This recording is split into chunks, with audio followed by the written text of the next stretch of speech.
नमस्कार. आज आपण भाग 2 बघूयात. तर चला जाणून घेऊयात महादेवांच्या 19 अवतारांच्या खास रहस्यमय कथा. नंबर 10. भोलेनाथांनी विशेष परिस्थितीमुळे वृषभचा अवतार घेतला होता. काही ग्रंथानुसार एक लोकप्रिय कथा आहे ज्यामध्ये असे सांगितले आहे की सर्वांचे रक्षक भगवान श्री विष्णू राक्षसांना मारण्यासाठी पाताळात पोहोचले होते आणि तेथे त्यांना पाहून अनेक स्त्रिया मोहित झाल्या होत्या. या स्त्रियांनी भगवान श्री विष्णूंच्या पुत्रांना जन्म दिला, ज्यांनी पाताळापासून ते पृथ्वीवर कहर केला. पाताळापासून पृथ्वीपर्यंतचा त्रास पाहून ब्रह्मदेव घाबरले आणि ऋषीमुनी आणि इतर देवतांसह महादेवांकडे गेले आणि त्यांना त्यांचे रक्षण करण्याची विनंती केली. प्रार्थना स्वीकारून महादेवांनी वृषभचे रूप धारण केले आणि भगवान श्री विष्णूंच्या पुत्रांचा वध केला. नंबर 11. महादेवांनी यतीनाथचा अवतार घेऊन भिल्ल दाम्पत्याची परीक्षा घेतली होती. यतीनाथ अवतार हा भगवान शंकराचा 11वा अवतार मानला जातो. भिल्ल दाम्पत्याची परीक्षा घेण्यासाठी भोलेनाथने हा अवतार घेतला होता. त्यात ते भिल्ल दाम्पत्य पाहुणे म्हणून आले होते. अबुर्दांचल पर्वताजवळ अहुक आणि अहुका भिल्ल नावाचे शिवभक्त जोडपे राहत होते असे शास्त्रात सांगितले आहे. एके दिवशी भगवान शंकर यतीनाथांच्या वेशात एका भिल्ल दाम्पत्याच्या घरी आले. अहुक धनुष्यबाण घेऊन बाहेर गेला. सकाळी यतीनाथ आणि अहुकाने पाहिले की अहुकला वनातील प्राण्यांनी मारले आहे. त्यामुळे यतीनाथ खूप दुःखी झाले. सोबतच अहुका तिच्या पती अहुकच्या चिताग्नीत जळू लागली. हे पाहून महादेवांनी अहुकाला प्रत्यक्ष दर्शन दिले आणि तिला पुढील जन्मी पुन्हा आपल्या पतीला भेटू शकेल असे वरदानही दिले. नंबर 12. कृष्ण दर्शनाचा अवतार घेऊन महादेवांनी धार्मिक कार्याचे महत्त्व सांगितले. महादेवांचा 12वा अवतार कृष्णदर्शन अवतार होता. यज्ञ आणि धार्मिक कार्याचे महत्त्व दर्शवण्यासाठी भगवान शिवाने हा अवतार घेतला. त्यामुळे हा अवतार पूर्णपणे धर्माचे प्रतीक मानला जातो. धर्मग्रंथात एक कथा सांगितली आहे ज्यानुसार राजा नभागचा जन्म इक्ष्वाकू वंशातील श्रद्धादेवांच्या 9व्या पिढीत झाला. एकदा नभाग यज्ञभूमीवर पोहोचला आणि वैश्यदेव सूक्ताचे स्पष्ट पठण करून यज्ञ केला. त्यानंतर अंगारिक ब्राह्मणाने नभागला यज्ञाचे उरलेले पैसे दिले आणि ते स्वर्गात गेले. त्यानंतर महादेव तेथे कृष्ण दर्शनाच्या रूपात प्रकट झाले. यज्ञासाठी लागणाऱ्या पैशावर त्यांचा हक्क आहे असे त्यांनी सांगितले. त्यानंतर कृष्णदर्शन आणि राजा नभाग यांच्यात वाद झाला. वादाच्या वेळी महादेवांचा अवतार असलेल्या कृष्णदर्शनाने राजा नभागला आपल्या वडिलांकडून निर्णय घेण्यास सांगितले. त्यावर नभागने विचारले असता श्रद्धादेव म्हणाले की हा मनुष्य दुसरा कोणी नसून देवांचे देव महादेव आहे. यज्ञाची वस्तू निश्चितच त्यांची आहे. त्यानंतर वडिलांचे म्हणणे ऐकून नभागने भगवान शंकराची स्तुती केली आणि उरलेले पैसे महादेवांच्या स्वाधीन केले. नंबर 13. अवधूत अवताराने इंद्रदेवांच्या अभिमानाचा चक्काचूर केला होता. इंद्रदेवांचा अभिमान घालवण्यासाठी महादेवांनी अवधूतचा अवतार घेतला होता, जो महादेवांचा 13वा अवतार आहे. असे म्हणतात की एकदा इंद्रदेव बृहस्पती आणि इतर देवांसह महादेवांच्या दर्शनासाठी कैलास पर्वतावर जात होते. तेव्हा इंद्रदेवांची परीक्षा घेण्यासाठी भोलेनाथांनी अवधूतचे रूप धारण केले होते आणि त्यांचा मार्ग बंद झाला होता.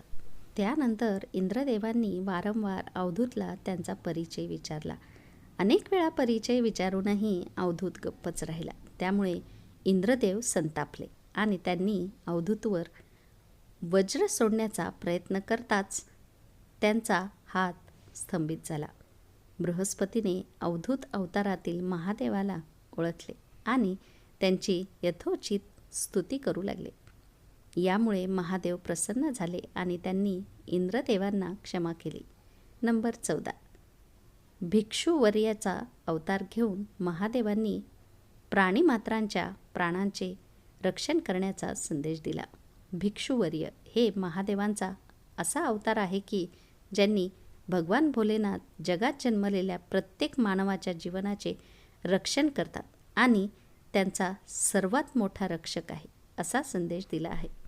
धर्मग्रंथानुसार विदर्भ राजा सत्यरथचा शत्रूकडून वध झाला. कसे तरी करून राजा सत्यरथच्या गर्भवती पत्नीने स्वतःला शत्रूंपासून वाचवले आणि काही काळानंतर विदर्भ राजाच्या पत्नीने मुलाला जन्म दिला. काही दिवसांनी राणी तलावावर पाणी प्यायला गेली तेव्हा मगरीने तिला आपले जेवण बनवले म्हणजेच खाल्ले आणि मुलगा तिथेच भूक व तहान सहन करत राहिला. तेवढ्यात महादेवांनी पाठवलेली एक भिकारी स्त्री तिथे पोहोचली. भिक्षुकीच्या रूपात भगवान शिवांनी भिक्षेकरी स्त्रीला मुलाबद्दल सांगितले आणि तिला त्याचे पालनपोषण करण्याची सूचना दिली. हा मुलगा दुसरा कोणी नसून विदर्भ राजा सत्यरथचा मुलगा असल्याचेही सांगण्यात आले. याचबरोबर भिकाऱ्याच्या रूपात असलेल्या त्या भिकारी महिलेस महादेवांनी त्यांचे खरे रूपही दाखवले. त्यानंतर शिवाच्या आज्ञेनुसार त्या भिकारी महिलेने बाळाचे पालनपोषण केले आणि मूल मोठे झाल्यावर महादेवांच्या कृपेने त्याने शत्रूंचा पराभव केला आणि आपले राज्य त्याने परत मिळवले. नंबर 15. भोलेनाथांनी सुरेश्वर अवताराद्वारे आपल्या भक्ताप्रती आपली भावना आणि प्रेम दाखवले होते.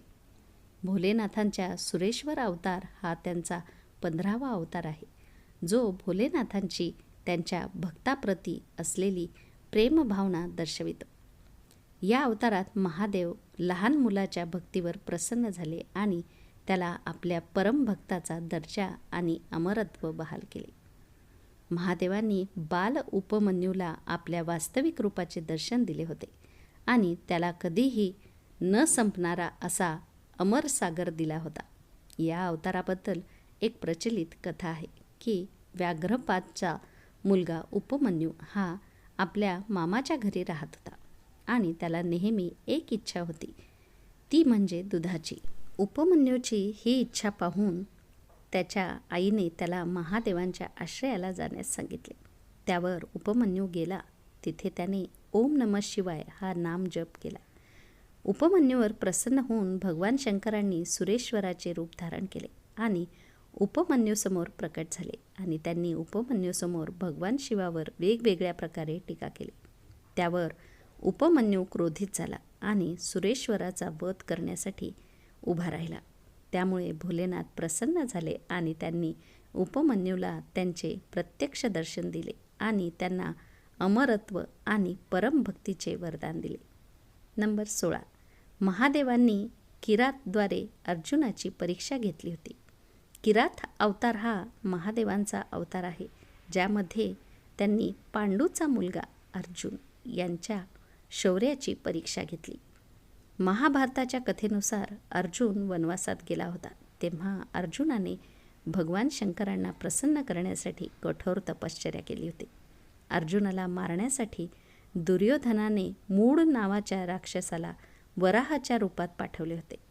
वराहाला पाहून अर्जुनने त्यावर बाण सोडला, तर महादेव यांनीही किरातचा वेश धारण करून वराहावर बाण सोडला. अर्जुनला महादेवांची माया समजू शकली नाही आणि त्यांच्या बाणाने वराह मारला गेला असे म्हणू लागले. त्यावरून दोघांमध्ये वाद झाला. त्यानंतर अर्जुनने किरातशी युद्ध केले. अर्जुनाचे शौर्य पाहून महादेव खूप आनंदित झाले आणि महादेवांनी त्याला त्यांचे खरे रूप दाखवले. यासोबतच महादेवांनी अर्जुनला कौरवांवर विजय मिळवण्याचा आशीर्वाद दिला. नंबर 17. ब्रह्मचारीचे रूप धारण करून महादेवांनी माता पार्वतीच्या समोर स्वतःचीच निंदा केली होती. माता सतीने दक्ष राजाच्या यज्ञात प्राणत्याग केल्यावर हिमालयाच्या घरी तिचा पुनर्जन्म झाला आणि तिने महादेवाला आपला पती म्हणून मिळवण्यासाठी इच्छा व्यक्त केली आणि त्याच्यासाठी कठोर तपश्चर्या केली. माता पार्वतीची परीक्षा घेण्यासाठी महादेव स्वतः ब्रह्मचारी रूपात तिच्याकडे आले. तिथे ब्रह्मचारी पाहून माता पार्वतीने त्यांची विधिवत पूजा केली.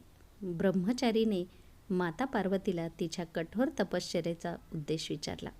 याबरोबरच त्यांनी महादेवावर टीका करण्यास सुरुवात केली आणि त्यांना स्मशान निवासी आणि कापालिक म्हटले.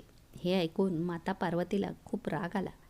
माता पार्वतीला रागावलेले पाहून आणि तिची त्यांच्यावरील भक्ती आणि प्रेम पाहून भोलेनाथ स्वतःला थांबवू शकले नाही आणि त्यांनी माता पार्वतीला आपले वास्तविक रूप दाखवले, जे पाहून माता पार्वतीला खूप आनंद झाला.